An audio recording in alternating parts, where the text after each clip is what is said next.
الرحمن الرحیم نحمدہ ونصلی علی رسولہ الکریم۔ میں ابو حماد اویس۔ آج کا سبق ہے خا۔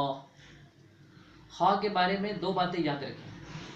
پہلی بات یہ ہے کہ خا کو حلق کے اس حصے سے ادا کیا جاتا ہے جو منہ کی جانب ہے۔ گزشتہ سبق میں آپ کو یہ بات بتائی گئی تھی کہ حلق کے تین حصے ہیں۔ حلق کا وہ حصہ جو سینے کی طرف والا ہے، حلق کا درمیانی حصہ، نمبر 3 حلق کا وہ حصہ جو منہ کی جانب ہے۔ خا کو حلق کے اس حصے سے ادا کیا جاتا ہے جو منہ کی طرف ہے۔